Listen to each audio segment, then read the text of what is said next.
Louise, what on earth are you doing? I'm twisting. Louise, I've got work to do. I got to get this material ready for the Sullivan Show. So if you don't mind, kindly go twist somewhere else, okay? Please. I've never seen a man like that. Boy, oh boy.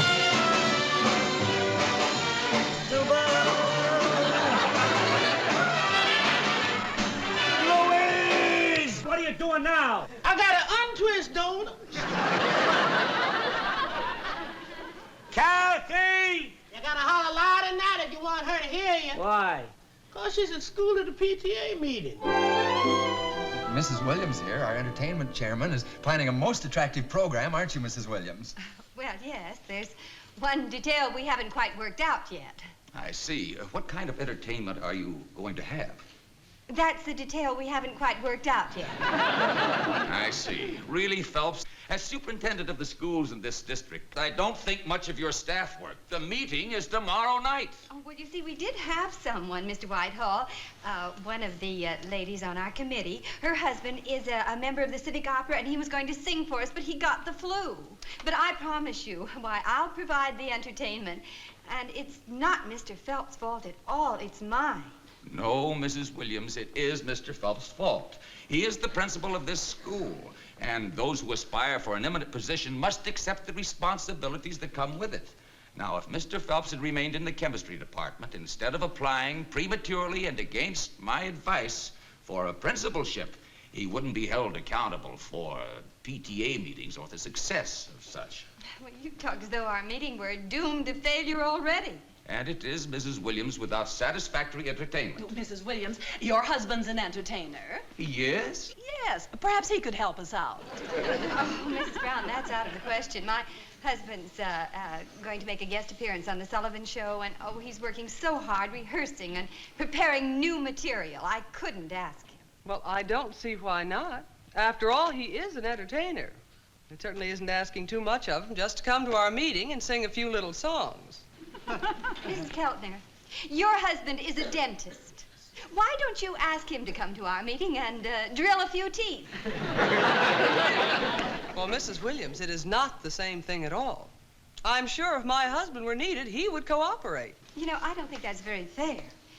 Mr. Williams gives very generously of his time whenever he can. Why, he never turns down a benefit or a testimonial. If you knew him, Mrs. Keltner, you would know that he is the most generous, sweetest, kindest, gentlest man alive. Then why don't you just ask him? Because he'd kill me. Oh. I mean, he'd refuse me, flatly and unconditionally. Well, I'm afraid we're wasting time. Mr. Phelps, in view of the fact that your appointment as principal is only temporary, I'm afraid that my report on the failure of your P.T.A. meeting is going to be viewed by the board very severely. Ladies, I have my car. Can I drop you someplace? Oh, thank you. That would be very nice. Thank you. I have my own car. Sorry, Mr. Phelps. Very nice. Miss Brown? Yes.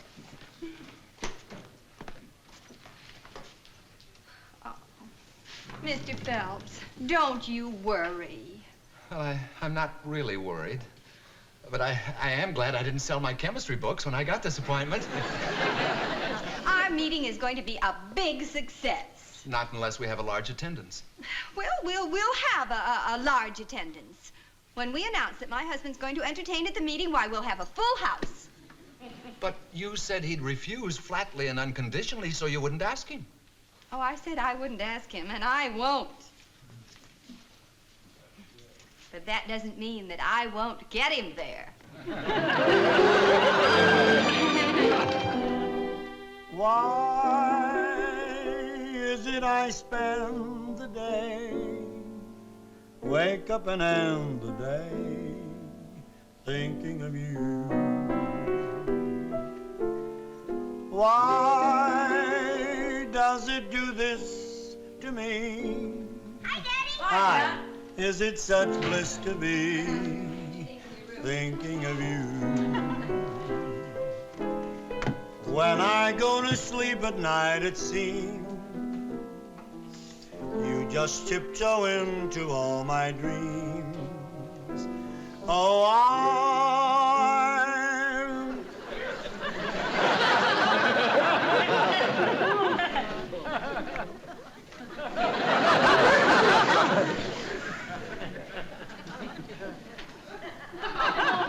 Smashed the car again?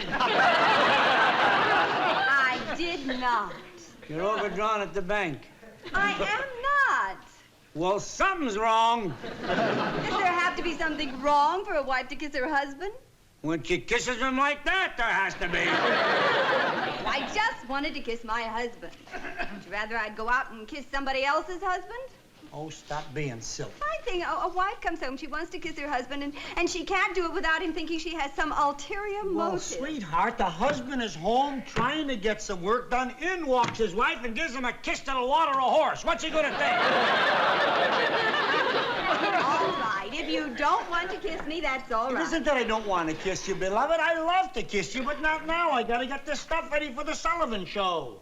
Oh, honey, well, you go ahead and work. I shouldn't have interrupted. All right, dear, forget it, forget it. I'm sorry. Will you forgive me, darling? Of course, darling, I forgive you. Forget it. You're sweet. Yeah, thank you. Why is it I...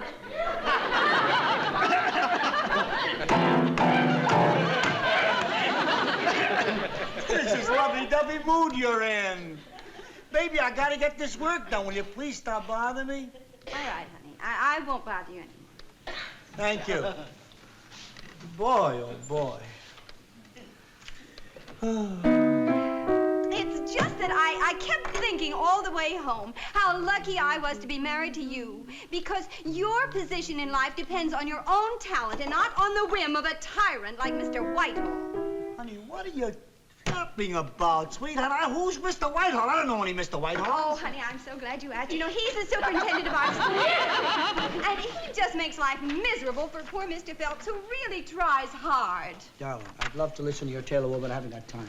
If I don't finish this material, I'm gonna lay a big egg, so please don't bother me, okay? All right, darling. Swell, fine.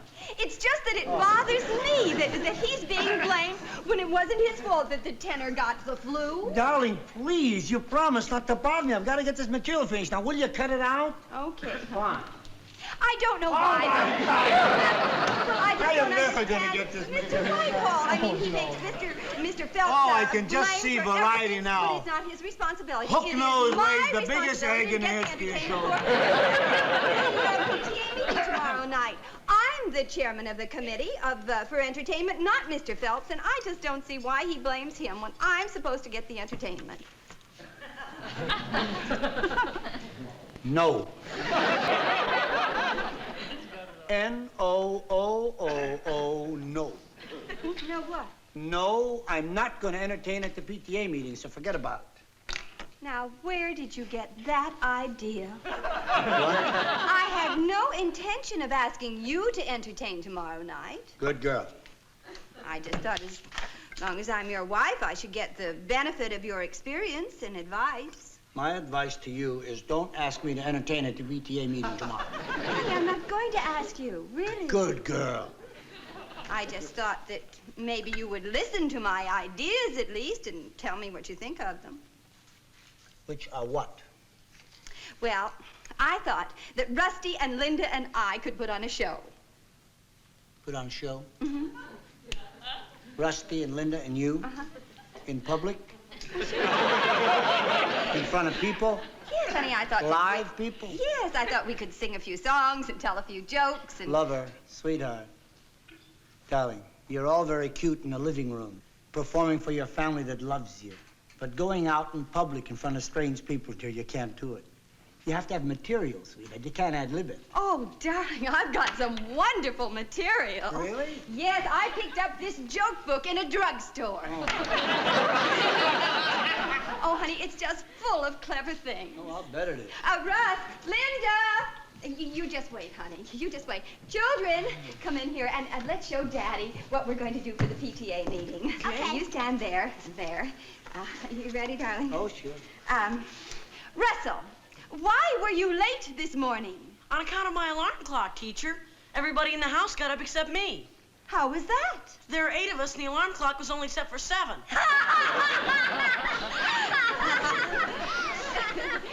that funny, honey? Well, yeah, honey, that's a knee slapper. Well, if you like that one, wait till you hear some of the others. All right, Rusty. When I went home last night, I found a horse in the bathtub. What did you do? Oh, I just pulled the plug out.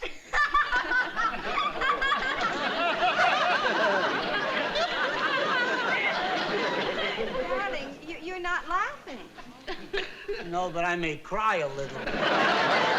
Linda, did you know that it's raining cats and dogs outside? Yes, I just stepped in a puddle.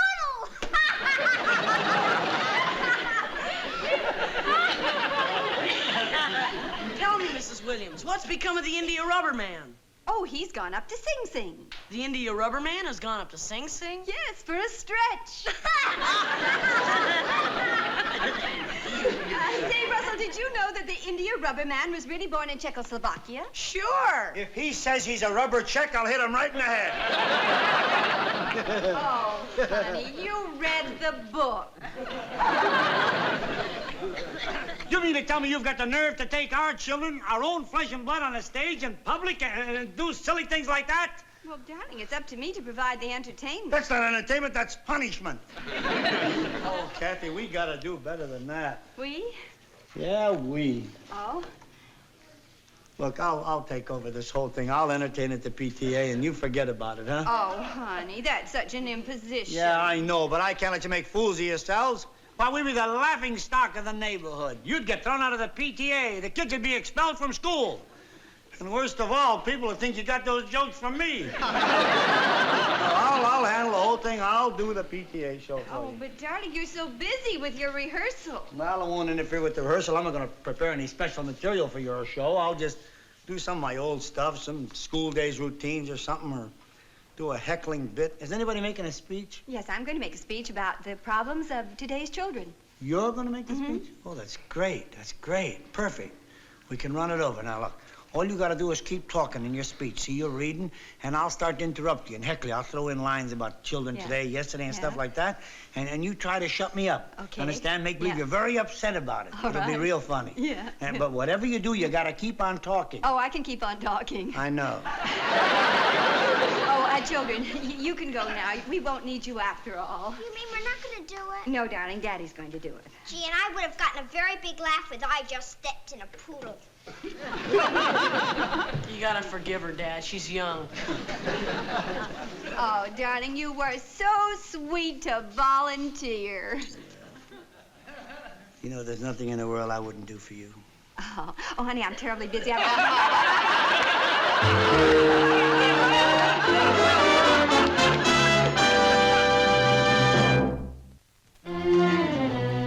Congratulations, Phelps. Excellent turnout. Well, thank you, Mr. Whitehall, but the credit goes to Mrs. Williams. Oh.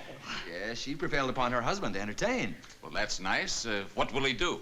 Oh, I can't tell you that, Mr. Whitehall. It's going to be a surprise. Well, I hope it complies with the dignity of the occasion.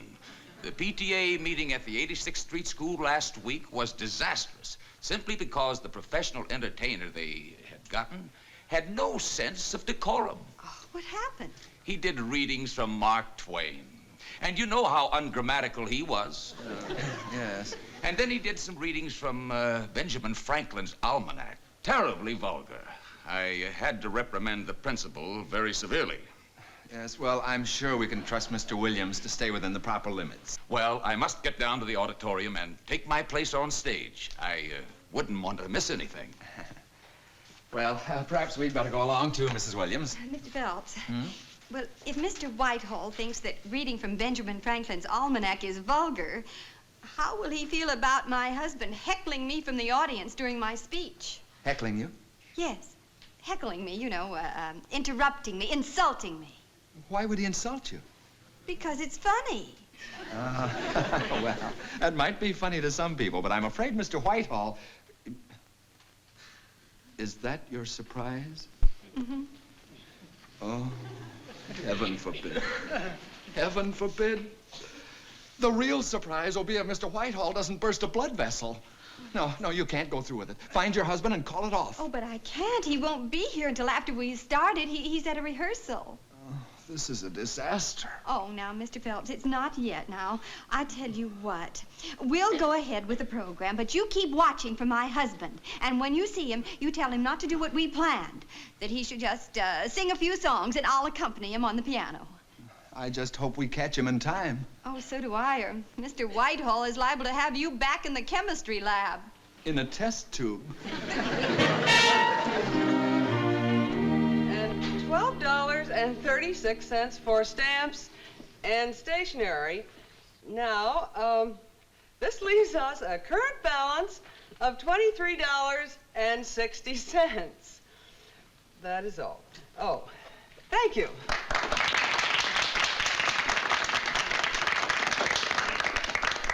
Any corrections or additions to the treasurer's report? No. If not, then we'll move along to our principal speaker of the evening, Mrs. Danny Williams. Yeah.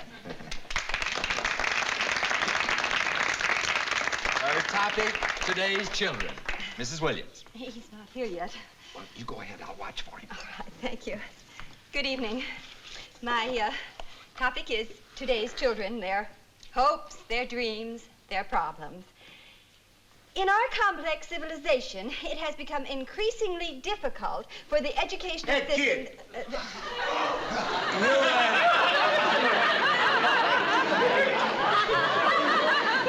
What's the matter? You no see American before? Please, sir. Hey, I couldn't tell by your pretty puss you ain't got no brains in your head. She ain't got no brains. Hmm?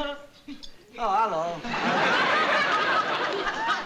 You know, you ain't got no brains because if you think a kids today got a problem, you're crazy. Kids, you don't got no problem. They got everything. They got Wi-Fi, no? Television, you know? Even they got air condition. When I was a kid, only time we have air condition was when my mama blow on the minestrone. Please, sir, would you sit down? Would you mind sitting No, I down? like to stand up because I talk better when I stand up. That's pretty funny, eh, fat lady? How do you mean the kids you got a problem? Kids you got no trouble today. They don't even walk to school anymore. When I was a kid, we used to walk 10 miles for school. Today, they drive to school. They got a carpool, and they drive it to school. They drive it to bowling alley, drive it to library, everywhere they go, they drive them. I know one kid, he said, I'm going to run away from home. His mama said, wait, I drive you. Sir, if you don't mind, could we please go on, sir? That's another good one, eh, fat lady?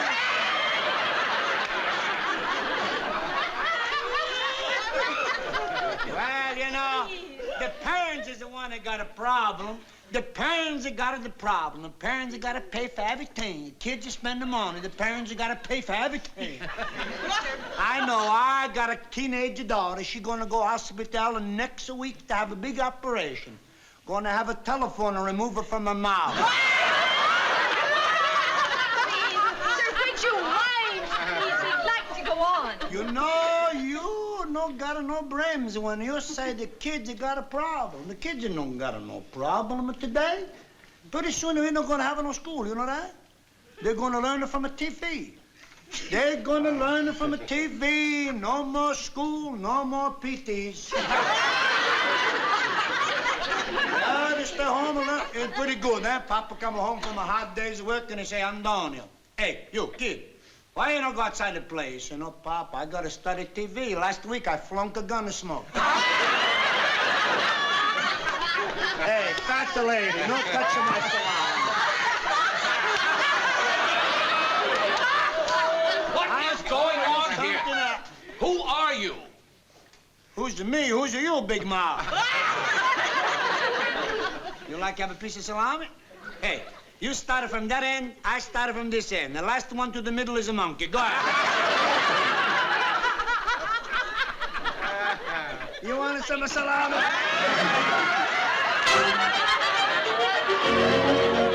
Disgraceful. Absolutely and completely disgraceful. I'm very sorry, sir. Really, I didn't know. You didn't know. That's been your trouble ever since you took over. You don't know. Well, I do, and I know exactly what has to be done. Now, who is that? Come in. You. Mr. Whitehall, this is my husband. Your husband? Yes. Yes, I sort of had a feeling you'd be picking on Phelps here, and I just came back to tell you that he had nothing to do with it. If anybody that to blame so? for anything, No, really. In fact, he tried to stop my husband. Well, he didn't succeed, and as a result, we were exposed to one of the most shameful incidents it has ever been my displeasure to witness. It's pretty strong language. I wouldn't say it was shameful. That's exactly what I call it. Shameful and disgraceful. We were right in the middle of an important meeting when your terrible exhibition completely dispelled all dignity and decorum. Well, I admit we were a little shy in the dignity and decorum department, but we certainly entertained the folks. You heard them laughing, didn't you? They were screaming with laughter. Disgraceful. That meeting was not the right place for laughter. Well, excuse me, sir, with all apologies to your position and your importance, you're off your continental rocker. There's no such thing as a right place or a wrong place for laughter. Would you say a battlefield is a right place for laughter? Yet you should have been with me in the USO and heard it drown out the artillery and the bombs. And in hospitals, I've seen it ease pain and suffering far faster than any miracle drug you ever heard of. The right place for laughter. That's what's the matter with this cockeyed world. It's forgotten how to laugh. You get on your knees every night of your life and thank God for laughter, mister. Because without it, you'd soon get very sick of the sound of crying. Are you quite finished with your little speech, Mr. Williams? Yeah, I'm quite finished. This is going to look very bad on your report, Phelps. You mean you're still blaming Phelps? I told you it's my fault. I did it. Everything that happened tonight is going on his record. Oh, I can just imagine what the poor P.T.A. members are thinking and are saying. Oh, Mr. Williams, you were perfectly wonderful. Kathy, you should be so proud of your husband. You should just hear what everyone is saying. Yes, everyone agrees it was just the best PTA meeting we ever had. What? What a wonderful idea. Some good-natured fun to lighten the evening. Oh, we've always been so solemn, taking ourselves too seriously. Everyone agrees if we continue to have meetings like this, our attendance problems are over. Yes. Everyone feels this way? Yes, everyone. And I agree with them. You do, Mrs. Brown? Yes, I do. We're awfully pleased with the way Mr. Phelps has handled things.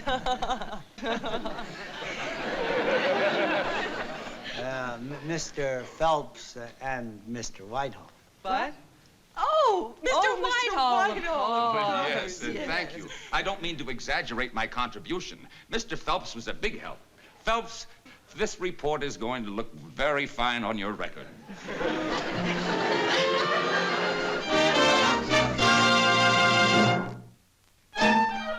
Now, as I was saying, I often say that these meetings needed a little livening up. We should inject a little levity. As a matter of fact, I often say, be thankful for the sound of laughter, for without it, you get awfully sick of the sound of moaning. Crying.